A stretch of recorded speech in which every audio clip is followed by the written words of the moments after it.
This weekend, Utah put the lowest DUI limit in the nation, but they're not the only state changing DUI laws at the start of the new year. KPVI News That Works for You journalist Paul Beam spoke with the Idaho State Police to compare Idaho's laws with the new Utah standard.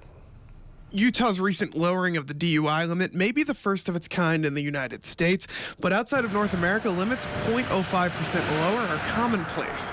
Idaho State Police expects that shift to affect drivers thinking here in Idaho, but Utah may have started a wave of changes across the country. NHTSA, the National Highway Transportation Safety Administration, they're already looking at it and saying, you know what, we may want to look at this again and go this way. So eventually I could really see everybody following suit because it really promotes safety. With 0.05, about 2 beers get you to the limit, and drivers are prepared to say, I can't drive. But with the 0.08 limit, you can stretch it to 3 or 4 beers, and many drivers have impaired sense of decision-making by that point.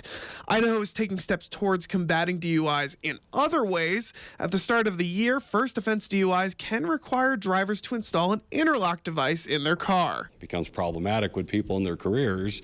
If you have a work vehicle, it's really hard to tell your employer, hey, I need to get an interlock device installed in my car now because I got this DUI. It's helpful, I think.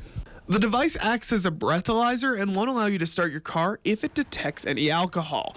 That law comes into effect after the holiday, but ISP finds that people find ways to prevent DUIs on their own during the holidays. What we run into, though, is sometimes there's a little bit better planning because you might have a bunch of family members and somebody will step up and say, hey, you know what, I'll drive, hey, you know, Auntie so-and-so or Grandma, can I borrow your Suburban? And they'll drive that around and just ferry everybody around, which is great.